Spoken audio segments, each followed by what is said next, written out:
नवनीत पुत्र, जरा वेख के आ मनवीर आलसी उठा कि नहीं, उसे चाय दे आ।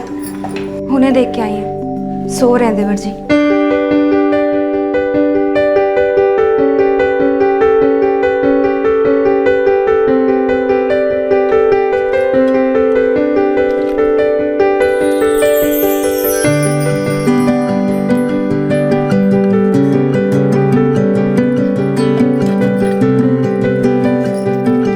ਤੁਹਾਡਾ डिब्बा हेलो।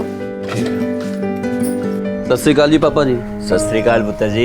फैक्ट्री जा रहा हूँ, मनवीर उठ जाए तो उससे कहना कि देवेंद्र जी के होटल अंडे पहुँचा दे। हाँ मैं उसे दस दूंगा पुत्र जी, पर उसमें तू भी तो कुछ कहा कर। 25 साल का हो गया है, सोया पड़ा रहता है। अरे कुछ काम धाम करे, है मैं घूमता रहता है। समझाता तू पापा जी, पर वो समझे तब ना। आप मैं बीजी सब बोल बोल के थक गए, अब रहने दो, वक्त आते खुद समझ जाएगा। और तुझे चिंता ना करो, अब मैं चलता पापा जी। जिंदा रहे पुत्र। ओए मनवीर, ओए खोते दे पुत्र, कब उठेगा? उठ गया बाबूजी।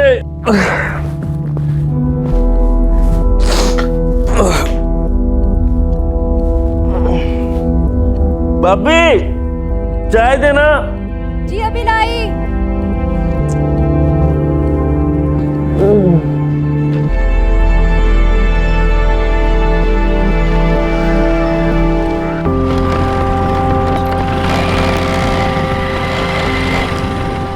ओए कुलजीत, आज फिर देर कर दी तूने। अब आज कौन सा बहाना है तोड़ा? ओ यार सुरेंद्र, ओ ये जो मेरी फटफटियां ना यार, ये तेरे छोटे भाई मनवीर की तरह है। वो सवेरे सवेरे देर से चालू होती है। अरे यार गुस्सा ना करया कर यार तू। सुरेंद्र, उसकी पत्नी नवनीत, बेटी सिमरन, छोटा भाई मनवीर और उसके माता पिता सतेंद्र और अमृत कौर, 6 लोगों का यह खुशहाल परिवार था। इस परिवार के गुजर की जिम्मेदारी घर के बड़े बेटे सुरेंद्र के कंधों पर थी। वो अपने पिता के छोटे से खेत और पोल्ट्री फार्म को भी देखता था और साथ ही एक बॉटलिंग फैक्ट्री में भी काम करता था। 8 अगस्त 2012 को हर रोज की तरह सुरेंद्र अपने दोस्त कुलजीत के साथ काम से घर लौट रहा था और तभी रास्ते में उन पर एक हमला हुआ।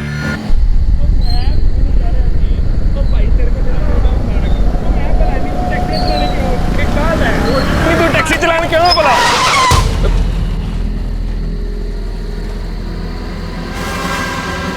कौन हो भाई तुसी? की हो गए भाई?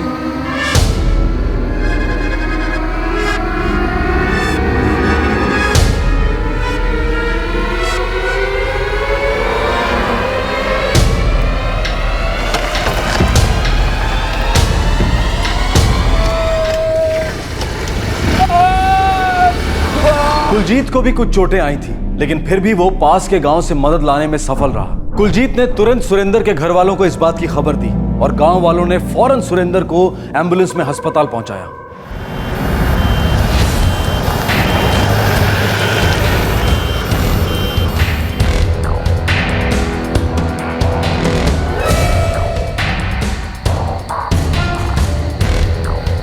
चाबी नहीं लगी।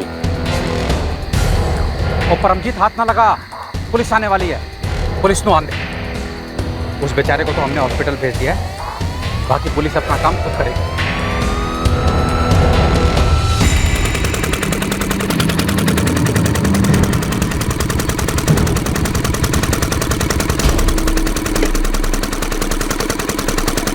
मनवीर बाजी, मनवीर बाजी। क्या आया? गला क्यों फाड़ रहा है? मनवीर बाजी, मनवीर बाजी और सुरेंद्र बाजी, सुरेंद्र बाजी जख्मी हो गए ने और उन्हें अस्पताल लेके गए ने। तेरे बाबूजी ने भेजिया मैनू। तेरा अस्पताल? सड़क के पास अस्पताल। तू छेती चलो मेरे नाल।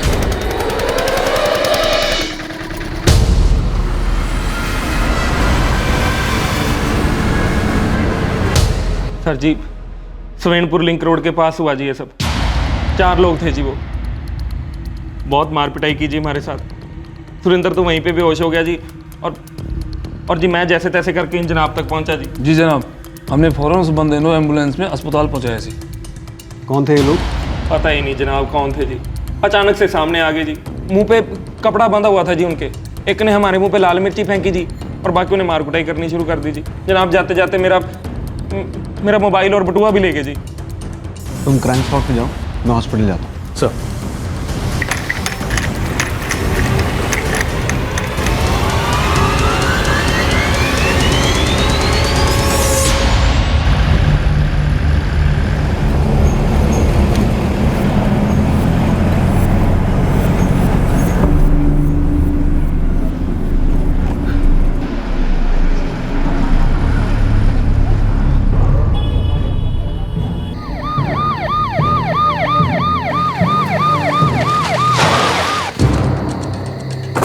कालरा उधर देखो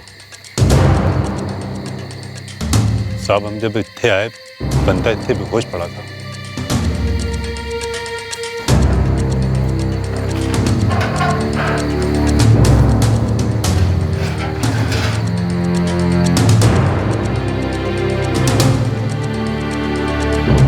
सर, यहाँ एक सलिया पड़ा हुआ है।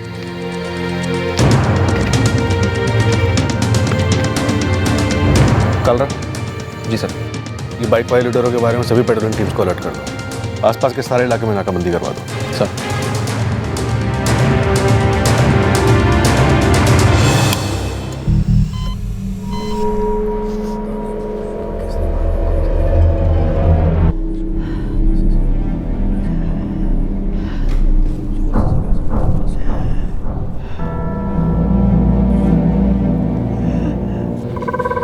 जी क्या हुआ सुरेंद्र पाजी को? उन्हें ऑपरेशन वास्ते अंदर लेके गए। लेकिन हुआ क्या उन्हें? उन्हें फैलो गया। हाँ, लेके आए थे। सुरेंद्र के सर पे किसी ने सरिया से मारा है, बहुत खून बह रहा था। प्राजी के साथ कुलजीत भी तो था, वो कितने? पुत्र वो पुलिस ने नाल। कुलजीत, ये सब कैसे हो गया? तो यार वो सब मैं बताता हूँ, तू पहले ये बता सुरेंद्र कैसा है? ऑपरेशन चल रहा है सर जी, डॉक्टर कह रहे थे कि खून बहुत बह चुका है। हाय रब्बा। जी फिर मत करो, वाहिगुरु सब ठीक कर देगा।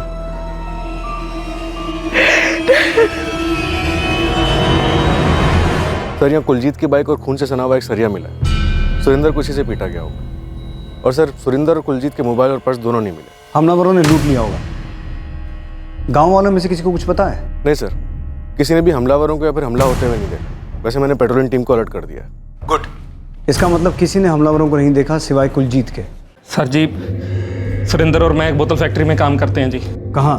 यहीं सवेणपुर लिंक रोड के पास। हम दोनों मेरी बाइक पर रोजाना उसी रास्ते से आते जाते हैं जी। उन लोगों ने तुम्हें रोका कैसे? पता नहीं जनाब, अचानक से सामने आ गए जी। चलान क्यों बोला? एक ने हमारी आंखों में लाल मिर्ची फेंकी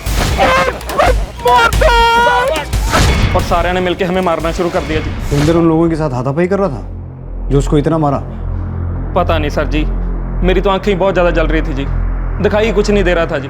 हाँ, बाकी मैंने सुरेंद्र के चीखने चिल्लाने की आवाज़ें जरूर सुनी जी, पर किसी को सुरेंद्र को मारते पीटते नहीं देखा जी।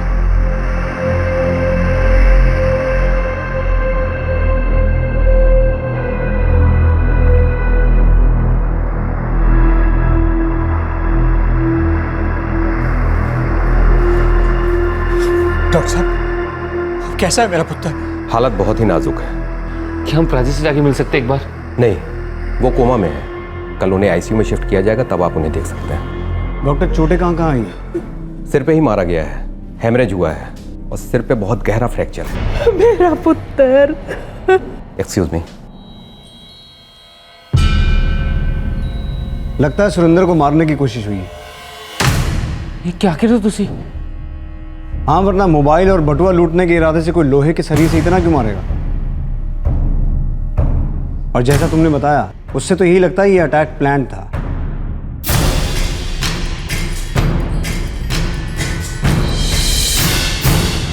क्या यह एक प्लान्ड अटैक था जिसे लूट की शक्ल देने की कोशिश की गई थी? पुलिस जहां एक तरफ इस हमले की असली वजह तलाश रही थी, वहीं दूसरी तरफ डॉक्टर्स की लाख कोशिशों के बावजूद भी सुरेंद्र अभी तक होश में नहीं आया था।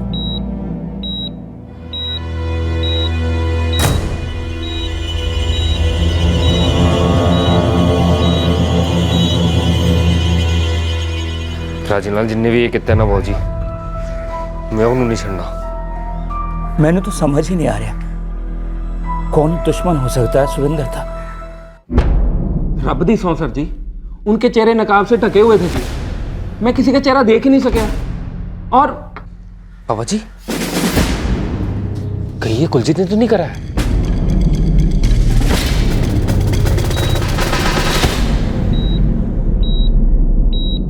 सर जी, मुझे तो पता भी नहीं था कि उन्होंने सुरेंद्र को इतनी बुरी तरह मारा जी। सिर्फ लूटने का इरादा होता तो धमकाते और पैसे लूट लेते, पर ऐसा हुआ नहीं। पहले लाल मिर्च पाउडर फेंका, फिर सरिये से सिर्फ सुरेंद्र को मारा। तेरे ऊपर इतना प्यार क्यों आया उन्हें? यार दोस्त थे तेरे, ओ क्या कह रहे हो आप सर जी? ओ सुरेंद्र लंगोटिया जी मेरा, बचपन से साथ खेले हैं जी हम। ये जो सुवेनपुर वाली फैक्ट्री है वहां पे भी हमने काम करना एक साथ शुरू किया था जी। ओ सुरेंद्र भाई है जी मेरा, और आप मेरे पे इल्जाम लगा रहे हो जी। शक कर रहे हो जनाब आप मेरे पे? शक नहीं, मुझे पक्का यकीन है कि कुलजीत ने प्राची को पिटवाया। प्राची को इतना मारा, इतना खून बहा कि प्राची बेहोश हो गई और कुलजीत को कुछ नहीं हुआ। कैसे? छोड़ूंगा नहीं कुलजीत को। ठंड रख पुत्र, किसने की कितना है वो तो पुलिस पता लगा लेगी। इस समय में तू गुस्सा ना कर, हम सब प्रार्थना करेंगे कि हमारा सुरेंद्र जल्दी से जल्दी चंगा हो जाए। ठंड रख पुत्र।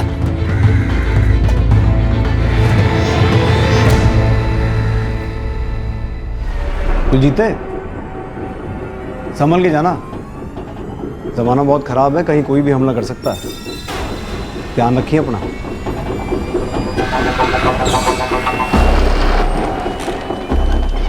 सर, सभी पेट्रोलिंग टीम से बात करें, पर उन चारों हमलावरों को कोई क्लू नहीं मिला। जहां हमला हुआ था उसके आसपास के सभी इलाकों में नाकाबंदी करी, लेकिन कोई रिजल्ट नहीं मिला। कैसे मिलेगा वसी? ना बाइक का नंबर है, ना किसी सस्पेक्ट का हुलिया, और एक ही बंदे ने सब देखा है। और देखा भी कहाँ, उसकी आंखों में तो मिर्ची लगी थी। सर, मुझे लगता है कुलजीत हमारी आंखों में धूल झोंक रहा है। वैसे भी इसकी स्टोरी हजम नहीं हो रही, कहीं कुछ तो गड़बड़ है। अब ये तो सुरेंद्र ही बताएगा कि कुलजीत सच बोल रहा है या झूठ।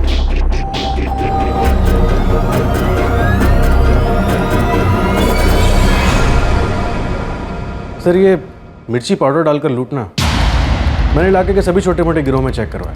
ऐसा मोडस ऑपरेंडी किसी का भी नहीं है। ये शायद कोई नया गिरोह लगता है। या तो गिरोह नया है या लूटने का तरीका नया है, पर कुछ भी हो, ये हमला प्लान था।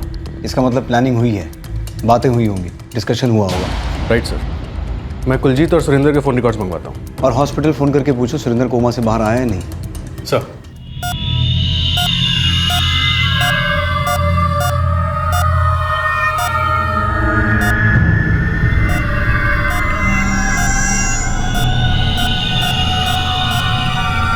डॉक्टर क्या हुआ इन्हें? सिस्टर, तुरंत इनको ओटी में शिफ्ट करो, क्विक। डॉक्टर,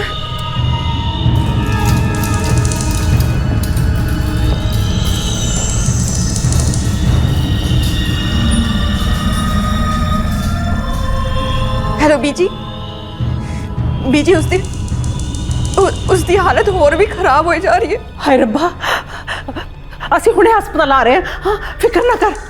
ਕੀ ਹੋਇਆ ਬੀਜੀ?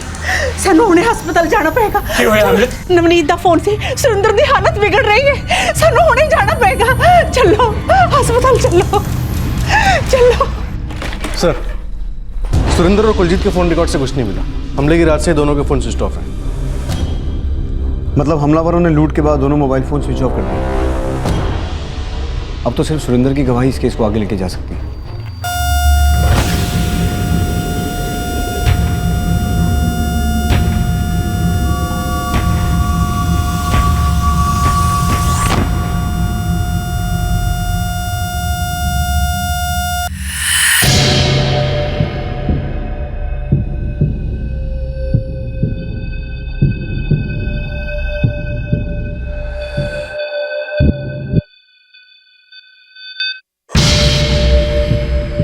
डॉक्टर साहब, राजी ठीक है ना?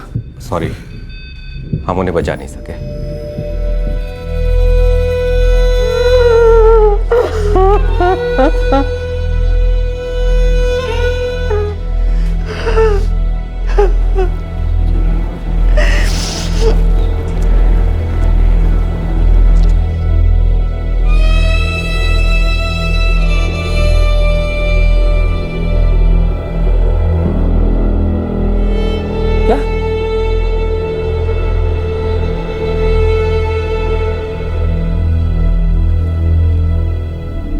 सर, हॉस्पिटल से फ़ोन आया था, सुरेंद्र मर चुका है। मुझे शुरू से ही शक था कि इरादा लूटने का नहीं, सुरेंद्र को मारने का था। जरूर सुरेंद्र किसी के रास्ते में आ रहा था, पर कौन है वो? उस साले ने सबक सिखाना मैंने। कुछ भी करके तो 2-3 बंदों का जुगाड़ कर। ओ यारा, पर उसने कितना के है? मेरे यार दा अपमान कितना है। पापी नु छेड़ रहा था साला। ऐसे मवाली नु तो सबक सिखाना ही चाहिए। अपमान दा बदला तो लेना ही लेना। ओ, सुरेंद्र से कोई बदला लेना चाहता था, उसे सबक सिखाना चाहता था, और सबक सिखाने की किसी की तड़प ने एक इंसान की जान ले ली। लूट की आड़ में मर्डर को अंजाम देने वाले उन नकाबपोश कातिलों को क्या पुलिस पकड़ पाएगी? नहीं साहब, है काम तो लोकल गैंग का नहीं है, या तो कोई बाहर का गैंग है या पीसीएल की कोई नई टीम बनी है। पीसीएल मतलब पंजाब क्रिमिनल लीग। मिर्च डाल के लूटे तो सिर्फ 2 मोबाइल और 2 बटुए, और इसके लिए उसका काम भी बैठा दिया। मुझे तो लगता है ये किसी नए और टुच्चे गैंग का काम हो सकता है। लूट नहीं थी, मतलब मर्डर की सुपारी थी। कुछ पता चला नंदू? सभी पंटरों से सवाल जवाब किया, लगता तो यही है, ना ये रॉबरी है ना सुपारी। सुरेंद्र की किसी से कोई दुश्मनी? नहीं साहब, एकदम क्लीन आदमी था, काम से काम वाला आदमी। ना दुश्मनी ना सुपारी, फिर क्यों मारा सुरेंद्र को? किसी को नफरत हो गई थी सुरेंद्र से, और ये नफरत सर तभी स्टार्ट होती है जब प्यार खत्म होता है। मेरे हिसाब से ये प्यार का मामला लगता है। प्यार का लफड़ा? जितना हमें सुरेंद्र के बारे में पता चला, बड़ा सीधा साधा इंसान था, परिवार की जिम्मेदारी थी उस पर। शादी के बाद उसका चक्कर। सर ऐसा कुछ सुनाई तो नहीं दिया, ना हमें ना खबरों। सुरेंद्र का भाई मनवीर अभी कुंवारा है, बची उसकी बीवी नवनीत। सुरेंद्र के दोस्त कुलजीत की भी शादी नहीं हुई। हो सकता है कि कुलजीत और नवनीत का कुछ चक्कर हो और ये सुरेंद्र बीच में आ रहा हो, और शायद इसी वजह से उसे रास्ते से हटा दिया हो सकता है।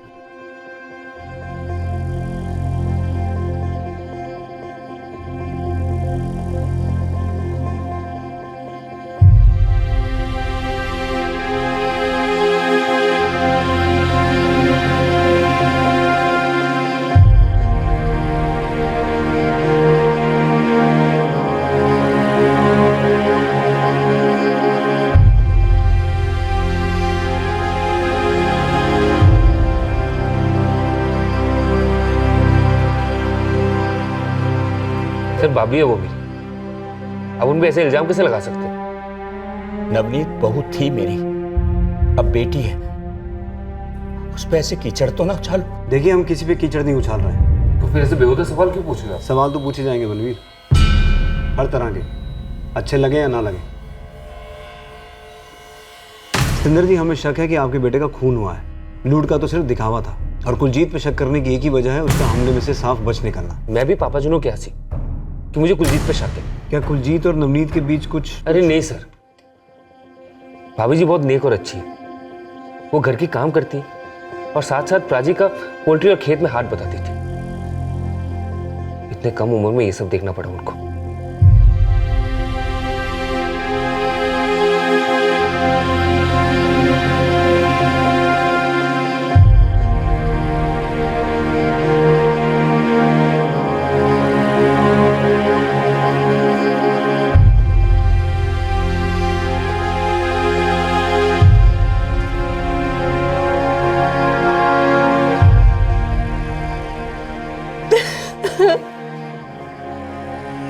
आप गलत दिशा में सोच रहे हो सर। कितने साल हुए थे सुरेंद्र और नवनीत की शादी को? 6 साल हो गए साहब। मैंने और मेरी बीवी ने मिलकर सुरेंद्र के लिए नवनीत को पसंद किया था।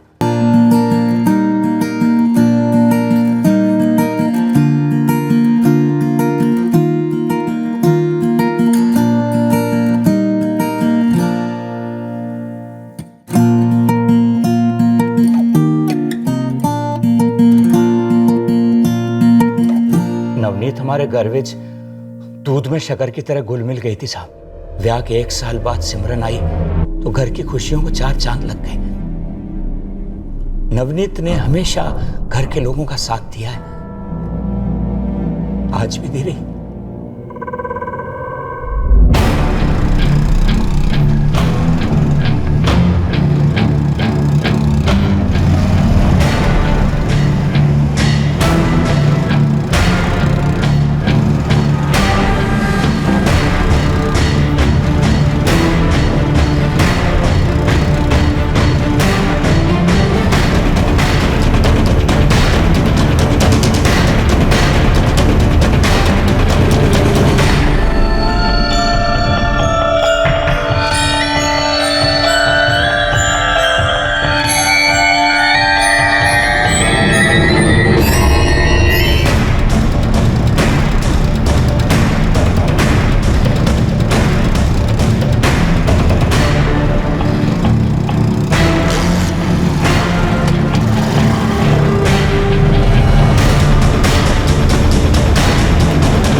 दिनों से कुलजीत का साया बन के घूम रहा हूँ साहब जी। 6 लीटर पेट्रोल भी फूंक दिए, लेकिन सब बेकार।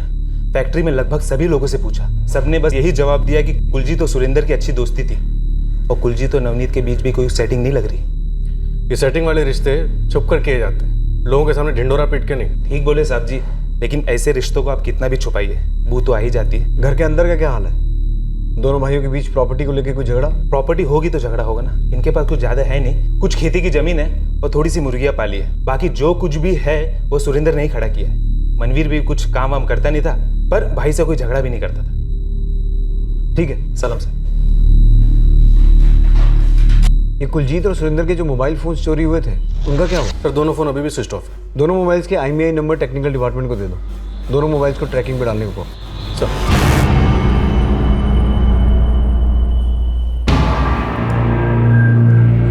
सर कितने हफ्ते हो गए?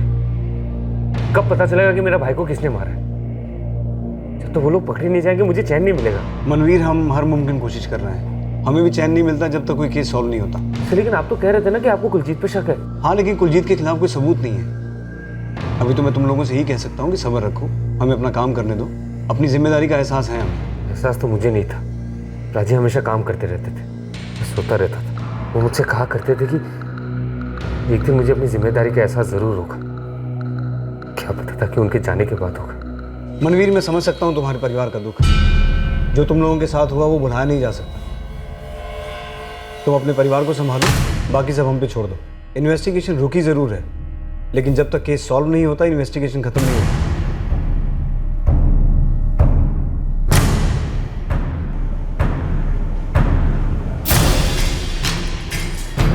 सर, कुलजीत और सुरेंद्र के चुराए गए दोनों फोन अभी भी स्विच ऑफ आ रहे हैं। बस ये कहीं हम अपनी इन्वेस्टिगेशन की गाड़ी नो एंट्री में तो नहीं चला रहे? तो दूसरा एंगल नजर भी नहीं आ रहा सर। इन हालातों में तो यही कहा जा सकता है। पर ये फाइल ऐसे बंद नहीं रहने वाली, कोई ना कोई सुराग तो जरूर मिलेगा।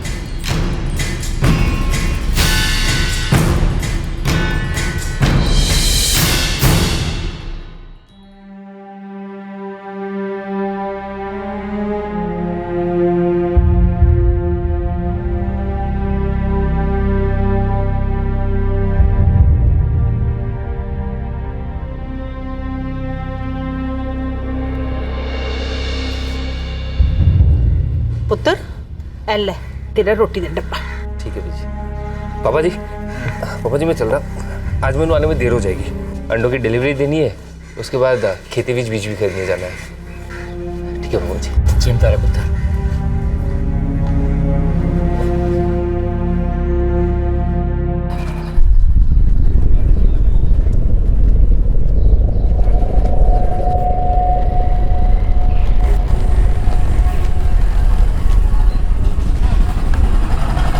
भाभी जी कैसे हो भाभी जी?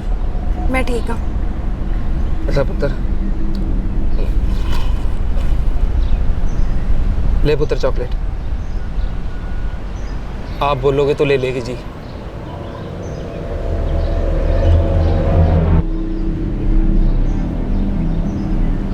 सुरेंद्र बहुत याद आता है जी। जो होया बहुत बुरा होया। कहीं छोड़ दूं जी आपको? नहीं, मैं यहाँ पे चली जाऊँगी, स्कूल पास ही है।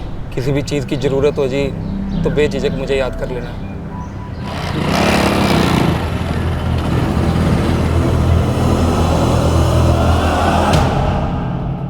दिन बीतते गए, महीने गुजर गए।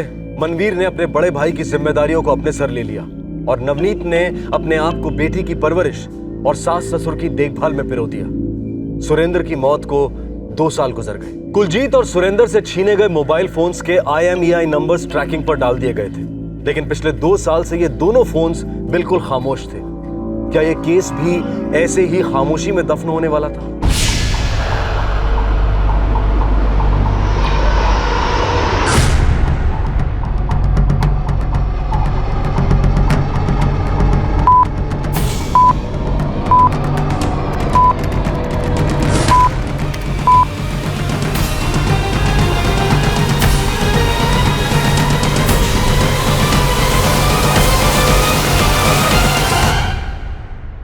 सर, एकदम राकेश। सर 2 साल पहले सुवेनपुर लिंक रोड से 2 फोन चोरी हुए जिसके IMEI नंबर हमने ट्रैकिंग पर डाले थे। सर अब जाके उसमें से एक नंबर एक्टिवेट हुआ है। 2 साल बाद? यस सर फोन लुधियाना में एक्टिवेट हुआ है। डिटेल्स निकलवाओ। सर हमने सारी डिटेल्स निकलवा ली हैं। ये सिम कार्ड किसी विराज लाकड़ा के नाम पे रजिस्टर्ड है।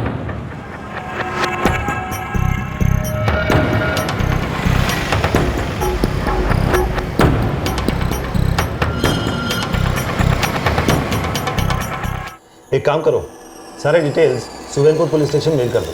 मैं वहाँ के ऑफिसर से बात करता हूँ। Yes sir. हेलो। 2 साल पहले आपके पुलिस स्टेशन में एक केस दर्ज हुआ था। विक्टिम था सुरेंद्र कक्कर। कोई क्लू मिला उस केस का? उस केस में जो 2 फोन IMEI ट्रैकिंग पर डाले थे उनमें से एक लुधियाना में एक्टिव हुआ है। ये तो ब्रेकिंग न्यूज़ है हमारे लिए। कोई विराज लाकड़ा नाम का बंदा उसे यूज कर रहा है। सर बसी वो मुखिर गांव वाले सुरेंद्र कक्कर की फाइल निकालो। उस केस में चोरी हुए 2 मोबाइल फ़ोन में से एक लुधियाना का कोई विराज लाकड़ा इस्तेमाल कर रहा है। डिटेल्स अभी थोड़ी देर में मेल पे आ जाएंगे। धर लो उसे। सर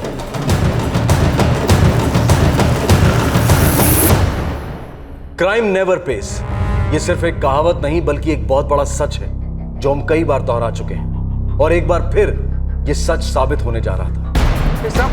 साहब दसो तो सही साहब, मैं की कितना साहब, मैं की कितना फिर से पूछ एक बार।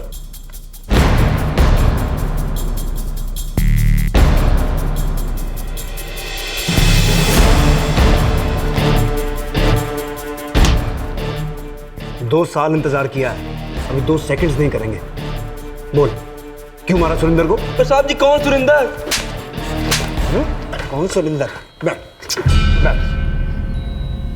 चल एक चांस और दिया तुझे। मुखिर गांव का सुरेंद्र जिसका खून किया तूने अपने 3 साथियों के साथ मिलके, उसका और उसके दोस्त का फोन भी चुराया। मर्डर? नहीं साहब जी, मैं कुछ नहीं किया। ये फोन तो मैंने भी 2 दिन पहले खरीदा पैसे देकर।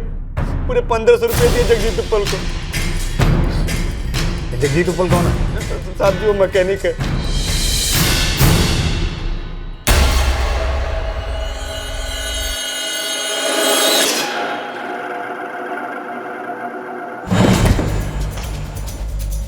जगजीत तूने ये फोन विराज को बेचा था? वो साहब जी मैं पूछ नहीं रहा हूँ, बता रहा हूँ तुझे। और अब ये मत कहना कि तुझे किसी और ने बेचा था, क्योंकि झूठ बोलने वालों की यहाँ ऐसी सर्विसिंग होती है सारे पुर्जे खुल जाते हैं। चल अब तू बोलेगा या खोल दो सारे पुर्जे? कौन?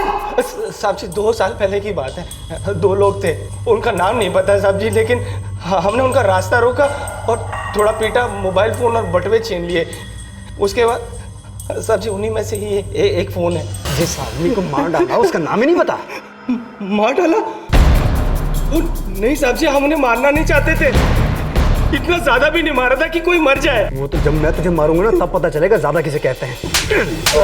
तुम्हारे पीटने से मर गया वो? इतना ज्यादा नहीं मारा था कि मर जाए साहब जी, इसलिए तो हम बचा बचा के मार रहे थे। सर ये सब मार रहे थे बचा बचा के। सोहराबुद्दीन साहब जी हम कोई सरिया वरिया लेके नहीं गए थे। ये हम में कौन कौन शामिल है, नाम बता सबके।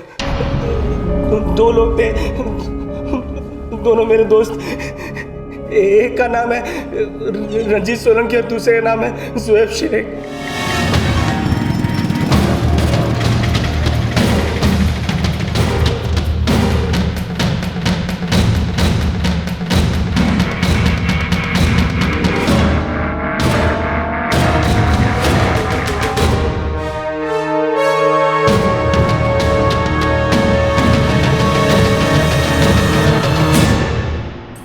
इस काम के लिए मुझे रंजीत ने बुलाया था। और तेरे लिए तो जान हाजिर है। 10 की करना है। और यार मेरा एक दोस्त है, उसने मेरे से मदद मांगी थी। उसकी भाभी नू छेड़ता एक मावाली, बस उस मावाली ने अकल ठिकाने लगानी है। यार थोड़ा कुटेंगे, अपने आप अकल ठिकाने लग जाएगी।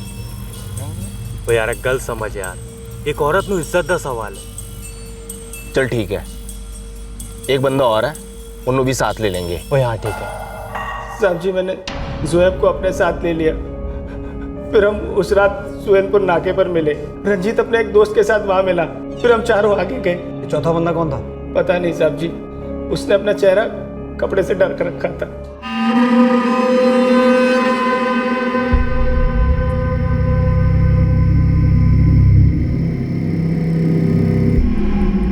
तो कितने भेजा ना तुम लोगों को? हाँ कितने मिलेगा वो मावाली? चलो मेरे साथ, बताता हूँ। चल।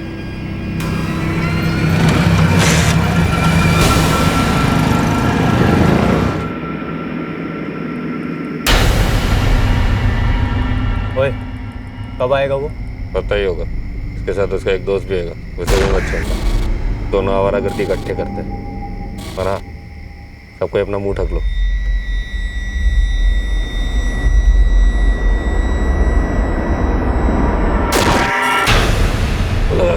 चल चल चल चल चल चल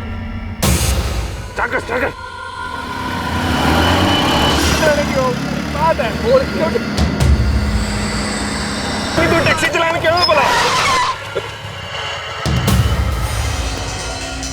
मैनू पता नहीं था साहब जी कि उत्ते कोई मर गया सी। हम तो सिर्फ उन्हें पीटने गए थे। किसे पीटने गए थे? कुलजीत को या सुरेंद्र को? मैनू नहीं पता साहब जी, वो चौथे आदमी को पता होगा। न जान न पहचान पीटने चले गए। साहब जी, मैं तो दोस्त की मदद कर रहा था। कहाँ तेरे दोस्त? लज्जी रजोए, जल्दी बताओ वरना उनके हिस्से की मार भी तेरे को पड़ेगी।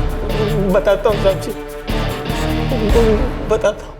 4 हमलावरों में से 1 पुलिस के हाथ लग चुका था और 4 में से 3 की पहचान हो चुकी थी, लेकिन चौथा शख्स अभी भी नकाब के पीछे ही था। इस हमले का मकसद था उस शख्स को सबक सिखाना जो एक लड़की को छेड़ रहा था, लेकिन कुलजीत और सुरेंद्र में से यह हरकत किसकी थी, ये बात अभी भी राज थी।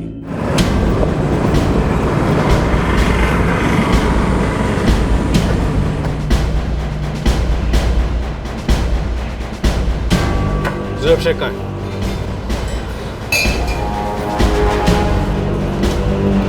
छोड़ दे, प्लेटों की जरूरत नहीं पड़ेगी, जेल में बड़ी थालियां मिलती हैं। ले चलो। क्यों पकड़ रहे हो मुझे? मैंने क्या किया है? सर मैंने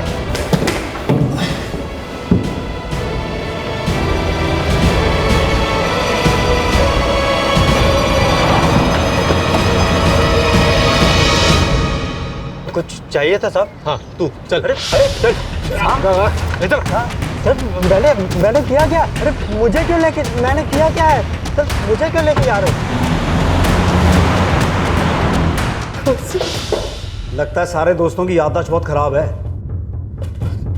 8 अगस्त 2012 को जगजीत और जोएब के साथ किसको मारने निकला था? कुलजीत को या सुरेंद्र को? सोचना बंद करो, जवाब दे।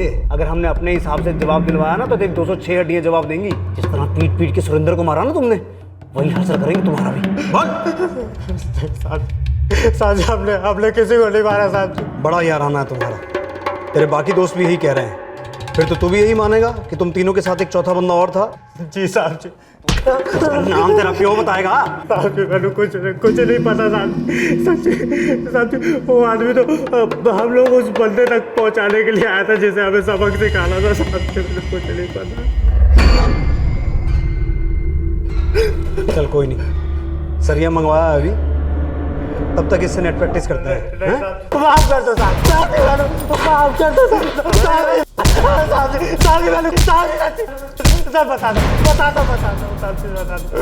साहब जी रब जी, तो साहब जी मैंने कुछ नहीं पता। मैं तो बस तुम इसके कह रहे दोस्त की मदद करने गया था साहब जी। उस साले को सबक सिखाना है मैंने, तो कुछ भी करके 2-3 बंदों का जुगाड़ कर दे। पर उसने कितना किया है? मेरे यार दा अपमान कितना सी, पापी नु छेड़ रहा था साला। वो ऐसा कितना सी? ऐसे मवाली तो छड़ना नहीं चाहिए। वो यार तू फिक्र ना कर, मैं तेरे नाल आ। तू दस कितने चलना है? जब वो काम से घर लौट रहा होगा ना तब घेरेंगे, छड़ना नहीं है साले। अपमान का बदला तो लेना ही लेना।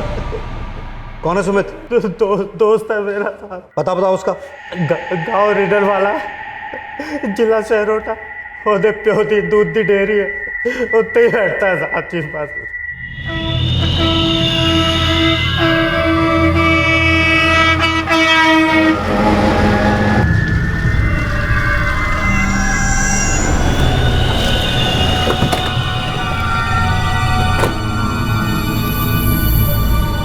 सुमित का है?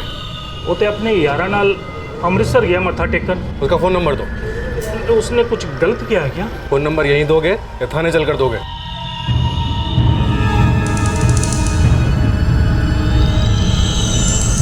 आपके द्वारा डायल किया हुआ नंबर अभी बंद है। सुमित का फोन बंद है, उसका फोटो है उसका?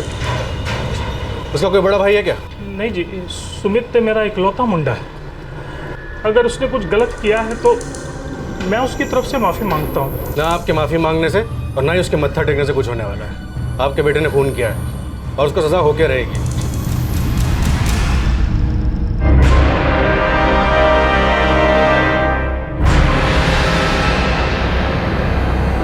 सर, अमृतसर पुलिस को सुमित पुनिया की फोटो भेज दिए, जल्दी पकड़ा जाएगा। रंजीत, जगजीत और जोहेब, इन तीनों का ये कहना है कि सुरिंदर या कुलजीत में से कोई एक सुमित की भाभी को छेड़ता था। ये सुमित की भाभी कौन है? सर, सुमित के बाप का कहना है कि सुमित उसका इकलौता बेटा है, उसका कोई भाई नहीं है। तो फिर किसकी भाभी को छेड़ा जा रहा था और कौन छेड़ रहा था, कुलजीत या सुरिंदर? सर, कहीं ऐसा तो नहीं हमला किसी और पर होने वाला था और सुरिंदर गलती से मारा गया? उस रात सुरिंदर के साथ सिर्फ कुलजीत था, तो क्या टारगेट कुलजीत था? सर, रंजीत, जोएब और जगजीत के अलावा वहाँ पे एक चौथा आदमी भी था जिसे किसी ने नहीं देखा। उसने चेहरे पे नकाब पहन रखा।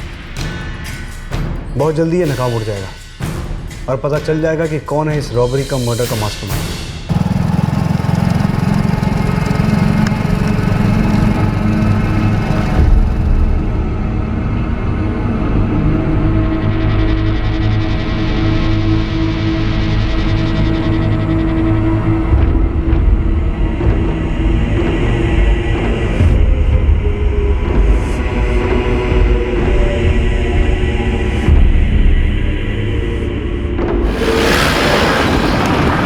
कहीं ऐसा तो नहीं बगल में छोरा और शहर में ढिंढोरा? हम बाहर हाथ पैर मारते रहे और कांड कोई घर का आदमी कर गया हो?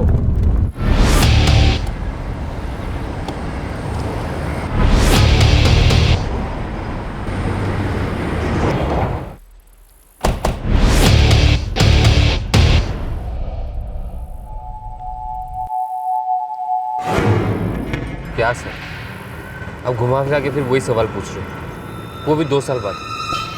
हाँ, सच सच बताओ मनवीर, कुलजीत और नवनीत के बीच में कुछ था? नहीं था। क्या कुलजीत पीछा करता था, छेड़ता था नवनीत को और इसलिए तुमने उसके नाम की सुपारी दे दी? की कह रहे हो सर? तुम कुलजीत को सबक सिखाना चाहते थे, लेकिन हमलावरों ने गलती से तुम्हारे भाई सुरिंदर को मार दिया और उस भूल को सुधारने के लिए अब तुम अपने भाई की जिम्मेदारियां निभा रहे हो। कुलजीत कैसा बंदा है मैंने नहीं पता, और मेरे और प्राची के रहते हुए नवनीत भाभी पे कोई ऐसा करने की जरूरत भी नहीं कर सकती। और अगर ऐसा कुछ होता तो भाभी हमें जरूर बता।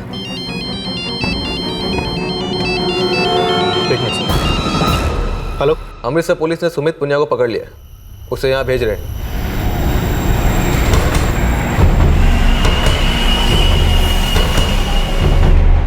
सर,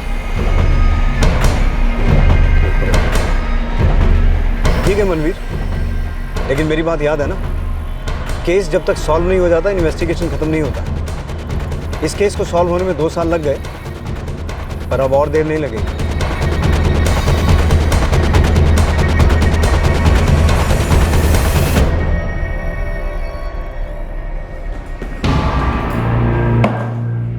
सुमित, इस केस की बहुत सी कड़ियां हैं। अब तू कौन सी कड़ी है मुझे तो पता नहीं, लेकिन तेरे बाद रंजीत, रंजीत के बाद जगजीत और जोएब है। सच कहूं, हम भी ना थक जाते हैं यार, पर तेरे जैसे आदमी को कुट के ना बड़ा आराम मिलता। बोल, अपने आराम का करूं बंदोबस्त या अपने से पहले वाली कड़ी का नाम बताएगा? नहीं साहब, मैं बोलता, पर क्या बोलूं? वो किसकी भाभी थी, किसने छेड़ा था, जो तूने रंजीत और उसके दोस्तों की मदद से कुलजीत और सुरिंदर को पिटवाया और सुरिंदर को तो मार ही डाला? मार दिया? और नहीं साहब, साहब मैंने अपने दोस्तों को भेजा था, लेकिन सिर्फ पीटने के लिए। तेरे दोस्तों का भी यही कहना है, और उनका कहना है कि उनके साथ एक चौथा आदमी और था, और मैं अच्छी तरह जानता हूँ वो चौथा आदमी तू है। नहीं साहब, मैं तो वहां गया ही नहीं था। सच सच बता, नहीं तो यहाँ से कभी नहीं जा पाएगा। सच कह रहा हूँ साहब। कौन था वो चौथा बंदा? मनवीर।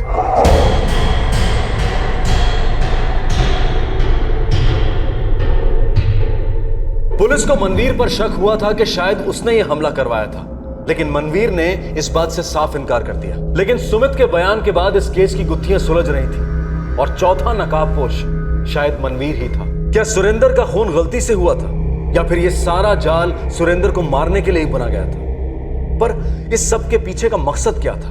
मनवीर मेरा दोस्त है साहब, गांव की एक शादी में मिला था और दोस्ती हो गई। एक दिन वो मुझसे मिलने डेयरी पे आया था, परेशान था, मदद चाहिए थी मुझसे।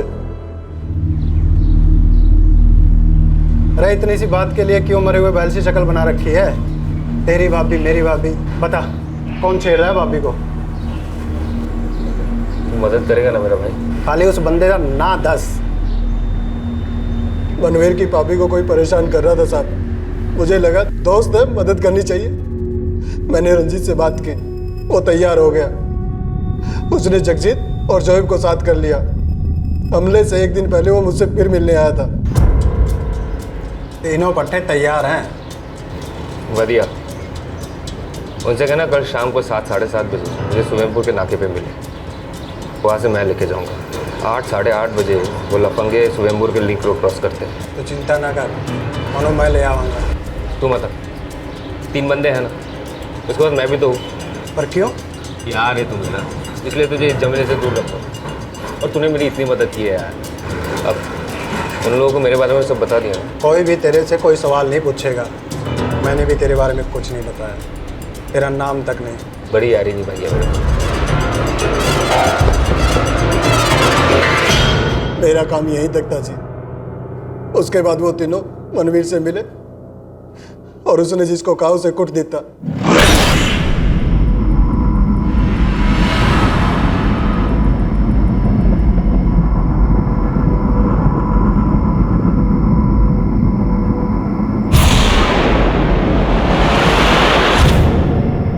यानी सिर्फ मनवीर जानता था कि हमला किस पे करना है? जी साहब।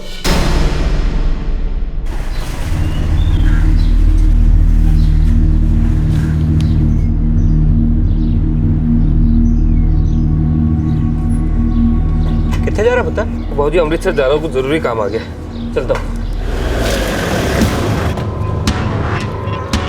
कहीं छोड़ दूँ? तेरा दोस्त अमित तुझे बहुत याद कर रहा है, चल तुझे उससे मिलवाता हूँ। अरे की कितना है मेरे पुत्र ने? हाय रब्बा, ए की हो रहा? की कितने ने क्यों लेके जा रहे हो? बता मनवीर, बता अपने माँ बाप को, तूने अपने भाई की जान ली। ले चलो। अरे सुनिए, सुनो तो सही, मैं जी कुछ करो।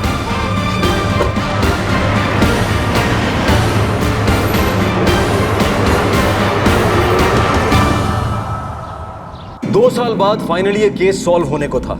राइवलरी और दुश्मनी का एंगल पुलिस बाहर टटोल रही थी, जबकि वो घर में ही मौजूद था। एक भाई गुस्से का घूंट पीकर खामोश हो गया और दूसरा भाई अपनी गलती पकड़े जाने पर अपनी भूल के लिए शर्मिंदा होने की बजाय अपमानित महसूस कर रहा था। जैसा तूने सोचा वैसे कई गुनहगार सोचते हैं कि वो कभी पकड़े ही नहीं जाएंगे। माना 2 साल बीत गए, लेकिन आखिर तो पकड़ा ही गया।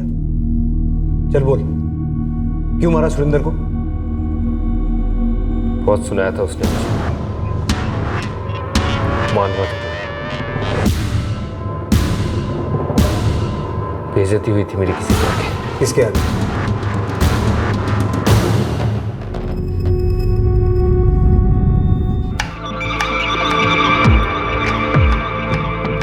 मैं नवनीत को पहले से पसंद करता था। उसे पहली बार देखा उस दिन से, जब सुरेंद्र के साथ उसे देखने गया था।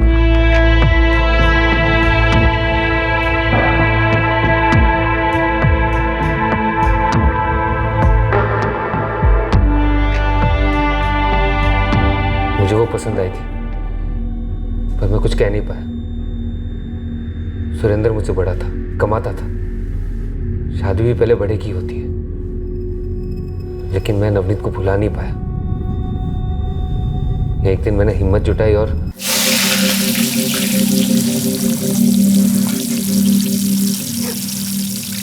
बहुत सोहनी लगती हो जी तुझे, मानो या ना मानो, मुझे पता है कि तुम्हें मुझे बहुत पसंद करती।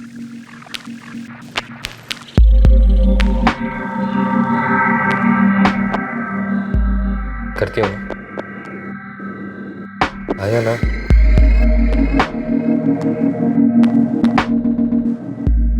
हाँ भी नहीं, ना भी नहीं, मुझे तो क्या समझे?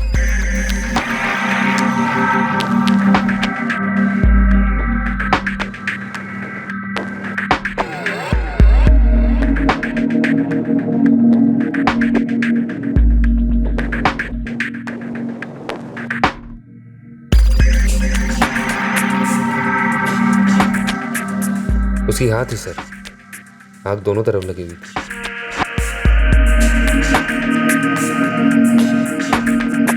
प्यार बढ़ता जा रहा था, मौका तलाशते थे दोनों मिलने का। कुछ दिनों तक सब ठीक चलता रहा,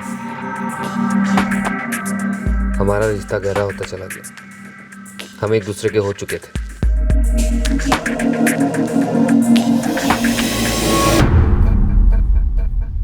पर किस्मत खराब थी सर। सुरेंद्र उस दिन जल्दी घर आ गया। हम दरवाजे पर कुंडी लगाना भूल गए थे। घर पर कोई नहीं था। माँ और पापा जी सिमरन को लेकर बाहर गए हुए थे।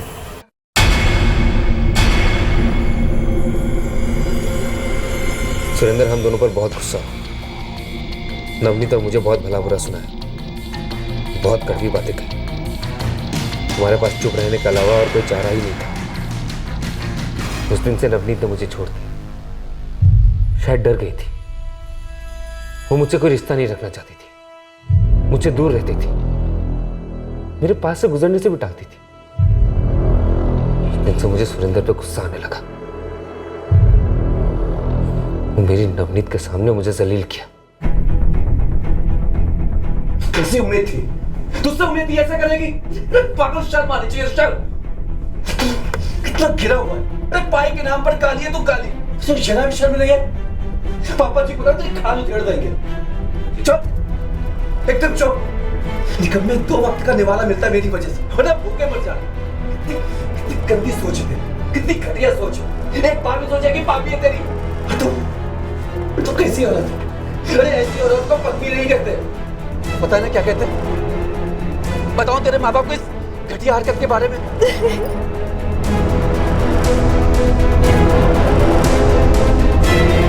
जब अपने ही धोखेबाज है तो कोई क्या कर सकता है? किसी से कुछ नहीं कहना। लेकिन याद रखो बेशर्म, अगर दोबारा ऐसी हरकत गिरी हुई की तो पूरे गांव के सामने मुंह दिखाने लायक नहीं होगा। मुझे कोई परवाह नहीं।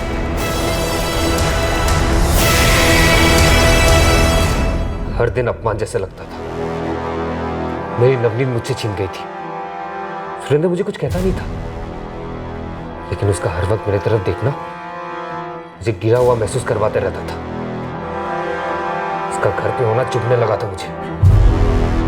तुम्हें क्या लगा अपने भाई को मारकर तुम्हें उसकी बीवी मिल जाएगी, तुम्हारा सम्मान वापस मिल जाएगा? तुम कुछ भी कहो, लेकिन बात बिल्कुल साफ है कि गलती तुम्हारी थी। तुम्हें अपने भाई से माफी मांगनी चाहिए थी। और अपमान की बात इसमें कहां से आती है? अपमान तो तुमने किया था भाई भाई के रिश्ते का, लेकिन वो फिर भी चुप रहा और इसके इस बड़प्पन को समझने के बजाय तुमने उसे मार ही दिया।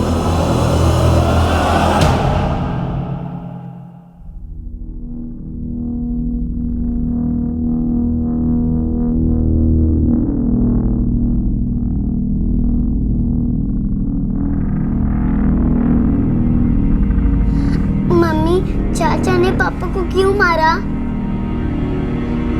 बताओ ना मम्मी, क्यों मारा? बताओ, क्यों मारा पापा को? क्यों मारा मम्मा?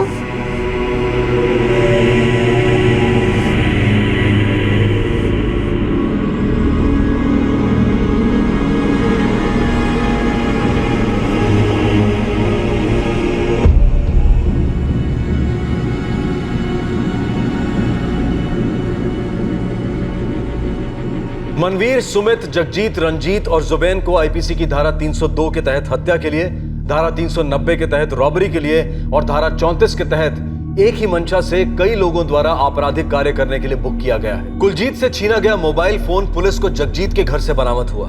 2 साल, आखिरकार पूरे 2 साल बाद यह केस सॉल्व हुआ और एक बार फिर से यह सच साबित हुआ कि क्राइम नेवर पेज। सुरेंद्र के माता पिता को ना तो मनवीर और नवनीत के अवैध रिश्ते के बारे में पता था और ना ही मनवीर द्वारा रचे गए सुरेंद्र को मारने के षड्यंत्र के बारे में। दोनों ही बातें उनके लिए बहुत शॉकिंग थी। पहली बार पकड़े जाने के बाद ही नवनीत को अपनी गलती का एहसास हो गया था और उसने मनवीर के साथ अपने सारे रिश्ते तोड़ दिए थे।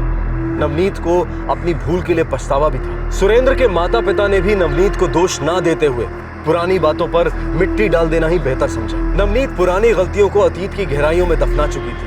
वो कानूनन कसूरवार तो नहीं थी, लेकिन एक घाव उसके मन पर हमेशा दस्तक देगा, क्योंकि मनवीर ने जो किया कहीं ना कहीं वो भी उसकी एक वजह बनी थी। हाँ, ये सच है कि हर इंसान की अपनी चाहतें होती हैं, अपनी पसंद होती है, और अपनी चाहतों, अपनी ख्वाहिशों को पूरा करने का हर इंसान को हक भी है। लेकिन अपने अरमानों को पूरा करने के लिए किसी दूसरे की जान ले लेना, ये हक किसी भी इंसान को नहीं है। अगर रिश्ता खुशी नहीं दे रहा है तो आप उससे बाहर निकल सकते हैं, बाहर निकल के एक नया रिश्ता भी जोड़ सकते हैं। लेकिन रिश्तों की बलि चढ़ाकर, अपराध के रास्ते पर चलकर मायूसी और सजा के अलावा और कुछ हासिल नहीं होता। आपसे फिर मुलाकात होगी क्राइम पेट्रोल सतर्क में एक और नए केस के साथ। तब तक अपना ख्याल रखें, सुरक्षित रहें और याद रखें, अगर आप अपनी गलती को ना मानकर उसे नजरअंदाज करेंगे तो वो आपकी आदत बन जाएगी। सही वक्त, सही कदम, सतर्क रहें। जय हिंद। इस तरह के और भी एपिसोड देखने के लिए हमारे चैनल को सब्सक्राइब करें और बेल आइकन दबाना ना भूलें।